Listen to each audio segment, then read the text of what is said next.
Assalamualaikum warahmatullahi wabarakatuh. Perkenalkan, nama saya Novi Nur Fauzia, mahasiswi Universitas Narotama Surabaya dari Prodi Ilmu Hukum dengan NIM 02118066. Kali ini saya akan memenuhi tugas pertemuan ke-6 mata kuliah Argumentasi Hukum yang dimana diberikan oleh Bapak Taiga Primananda Alfat SH MH. Penafsiran hukum yang akan saya buat pada tugas ini yang dimana saya akan menganalisa pencemaran nama baik melalui sarana informasi dan transaksi elektronik kajian putusan Mahkamah Konstitusi nomor 2/PUU strip 7/2009. Nama baik adalah suatu rasa harga diri atau martabat yang didasarkan pada pandangan atau penilaian yang baik dari masyarakat terhadap seseorang dalam hubungan pergaulan hidup bermasyarakat. Dengan kata lain, nama baik adalah kehormatan yang diberikan oleh masyarakat kepada seseorang berhubung dengan kedudukannya di dalam masyarakat.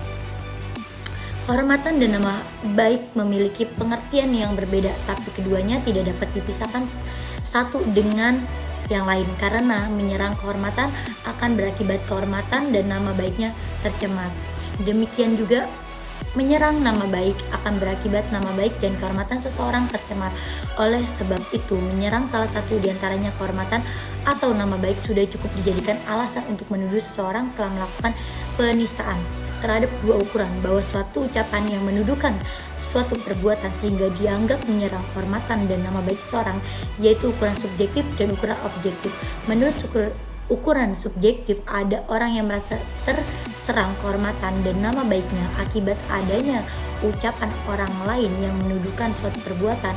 Kapan seseorang dapat dikatakan terserang kehormatan atau nama baiknya tergantung pada subjektivitas korban, di mana ia merasa integritas pribadinya baiknya tergantung pada subjektivitas korban, di mana ia merasa integritas pribadinya merasa tercemar. Sedangkan menurut ukuran objektif adalah didasarkan ukuran umum pada waktu dan tempat untuk menilai bahwa suatu perbuatan termasuk perbuatan merusak kehormatan atau nama baik atau tidak. Jika jawabannya positif, maka hal itu dapat dijadikan alasan untuk menetapkan perbuatan sebagai perbuatan penistaan.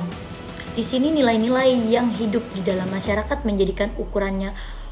Polisi, jaksa, dan hakim harus mampu menangkap nilai-nilai kesopanan yang hidup di masyarakat. Perbuatan menyerang kehormatan atau nama baik seseorang dengan menuduh sesuatu harus dilakukan dengan sengaja. Pelaku memang menghendaki adanya akibat yang timbul dari perbuatannya, yakni orang lain yang dituju terserang kehormatan atau nama baiknya. Selain itu, kesengajaan di sini harus dijatuhkan kepada semua unsur yang ada di belakangnya. Kesengajaan juga ditujukan pada unsur diketahui umum, artinya bahwa pelaku dalam melakukan perbuatan menyerang kehormatan atau nama baik seseorang disadarinya bahwa dengan melakukan perbuatan tersebut dapat diketahui oleh umum. Pasal 310 ayat 2 mengatur mengenai penistaan tertulis, di mana unsur-unsurnya terdiri dari A. Semua unsur dalam ayat 1. B. Menuduh melakukan perbuatan dengan cara tulisan atau gambar yang melakukan perbuatan dengan cara atau gambar yang disiarkan, dipertunjukkan, atau ditempelkan. Dan C. Secara terbuka. Analisis putusan Mahkamah Konstitusi tentang pasal 27 ayat 3 Undang-Undang ITE dalam konteks putusan Mahkamah Konstitusi ini, penjelasan mengenai konsep teoritik pencemaran nama baik dalam hukum pidana perlu dikemukakan untuk mengetahui apakah ekstensi pasal 27 ayat 3 Undang-Undang ITE melanggar hak asasi manusia warga negara dan dianggap bertentangan dengan kemerdekaan berekspresi, berbicara, mengeluarkan pendapat, dan pikiran serta hak atas kebebasan informasi. Terkait dengan ekstensi HAM, MK dalam putusannya mengatakan bahwa penghargaan terhadap harkat dan martabat kemanusiaan tidak boleh tercederai oleh tindakan-tindakan yang mengusik nilai-nilai kemanusiaan melalui tindakan penghinaan dan pencemaran nama baik. Bukan nilai-nilai demokrasi tanpa disertai dengan penghargaan terhadap nilai-nilai kemanusiaan, sama halnya dengan mengelicirkan demokrasi itu sendiri pada titik terendah, dan itulah saat kematian demokrasi yang diagungkan itu. Karenanya konstitusi memberikan jaminan bahwa setiap orang berhak atas perlindungan diri pribadi, keluarga maupun kehormatan, martabat, dan harta benda yang dibawa kekuasaannya, serta berhak atas rasa aman dan perlindungan dari ancaman ketakutan untuk berbuat atau tindak berbuat sesuatu yang merupakan hak asasi. Ini artinya memaknai HAM dalam konteks Indonesia tidak boleh dilepas dari dasar falsafah yang dijadikan pedoman pelaksanaan HAM di Indonesia. Dasar falsafah hak asasi manusia di Indonesia adalah terletak pada adanya keseimbangan dengan kewajiban asasinya sebagai anggota masyarakat. Pemikiran ini berimplikasi bahwa dalam hak asasi manusia, kepentingan pribadi seseorang tetap diletakkan dalam kerangka kesadaran kewajiban masyarakat, dan kewajiban terhadap masyarakat dirasakan lebih besar dari kepentingan seseorang. Dengan kata lain, di samping disadari akan kewajiban manusia, Indonesia perlu juga mengetahui hak-hak sebagai perorangan dan anggota masyarakat, sebab implementasi hak asasi manusia harus senantiasa dikaitkan dengan kewajiban asasi sebagai bagian dari masyarakat. Bila menjaga keseimbangan antara perlindungan atas diri pribadi, keluarga, kehormatan, martabat, dengan kebebasan berbicara, berekspresi, mengemukakan pendapat dan pikiran, serta mencari, memperoleh, memiliki, menyimpan, mengolah, dan menyampaikan informasi, keseimbangan itu diperlukan untuk menghindari terjadinya hukum rimba dalam dunia maya, di mana disebut dengan cyberspace, karena banyaknya pelanggaran yang tidak dapat diselesaikan karena tidak ada hukum yang mengaturnya. Pemikiran ini sesuai dengan ketentuan pasal 69 ayat 2 Undang-Undang Nomor 39 Tahun 1999 tentang HAM, yang menyatakan bahwa setiap hak asasi manusia seseorang menimbulkan kewajiban dasar dan tanggung jawab untuk kehormatan hak asasi orang lain secara timbal balik, serta menjadi tugas pemerintah untuk menghormati, melindungi, menegakkan, dan memajukannya. Kemudian dalam menjalankan hak kebebasan, setiap orang wajib tunduk kepada pembatasan yang ditetapkan oleh undang-undang dengan maksud untuk menjamin pengakuan serta penghormatan atas hak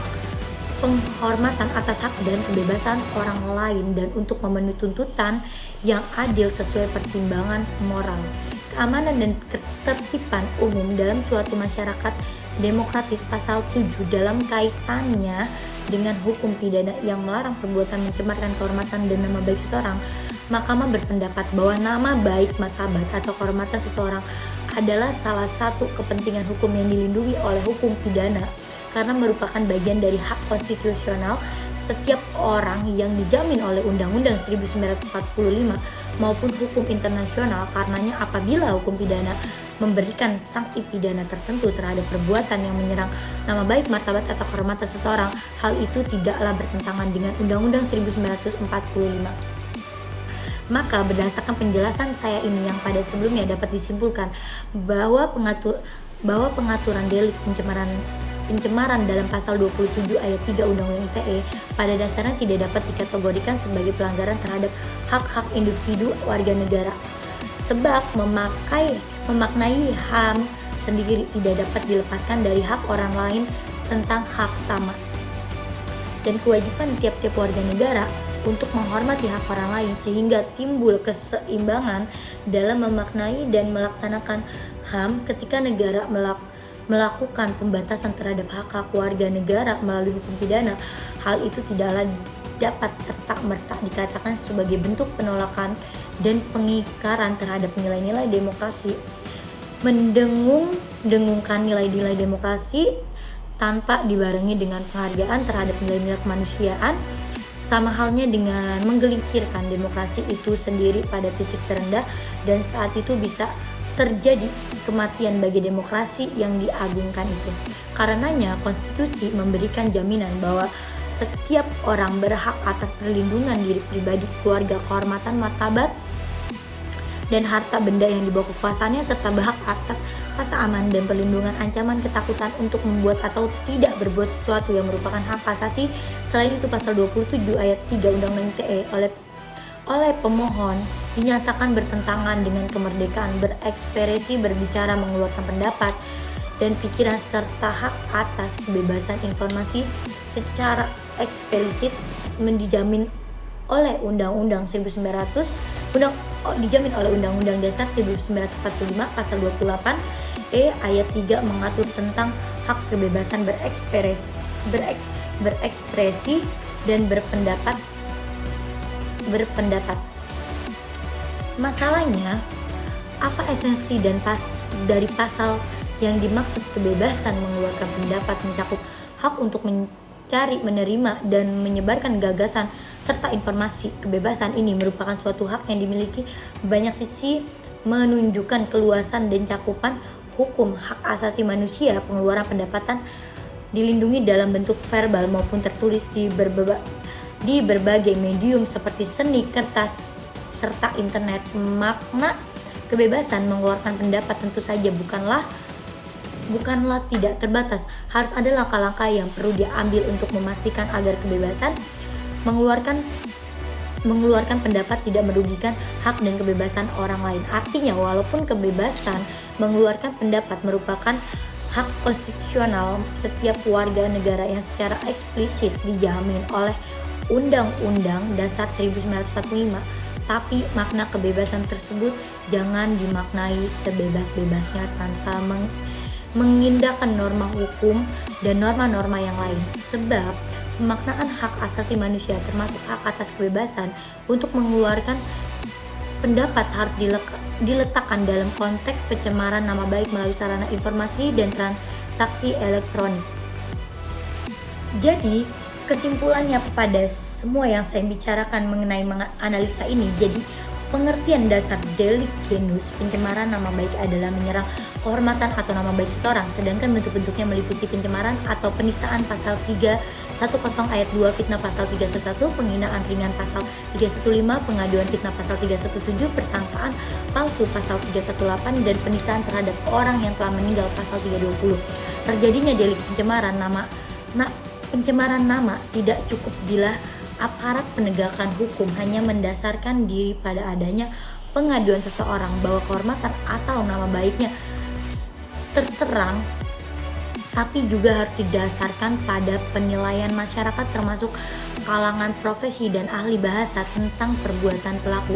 Dalam konteks pasal 27 ayat 3 Undang-Undang ITE, penambahan unsur kesalahan yakni niat jahat mutlak diperlakukan untuk menghindari digunakannya pasal tersebut sebagai alat politik bila konsep di atas dihubungkan dengan putusan Mahkamah Konstitusi nomor 2/PUU strip 7/2009. Pada dasarnya ekstensi pasal 27 ayat 3 tidak bertentangan dengan hak-hak warga negara para pemohon kebebasan berekspresi dan berpendapat dan prinsip negara hukum, karena dasar falsafah hak asasi manusia di Indonesia adalah terletak pada adanya keseimbangan antara hak dan kewajiban asasi. Negara melalui jaminan Undang-Undang 1945 berhak membatasi hak-hak tersebut dengan dasar hak yang sama atas kebebasan yang sama. Selain itu, kehadiran pasal 27 ayat 3 justru melindungi tindakan-tindakan seseorang yang dengan niat jahat yang menyerang kehormatan atau nama baik orang lain. Setiap warga negara berhak atas kehormatan dan nama baiknya, sehingga dalam hubungan ini peraturan pembatasan melalui hukum pidana tidak dapat dikatakan sebagai pelanggaran terhadap hak asasi warga negara.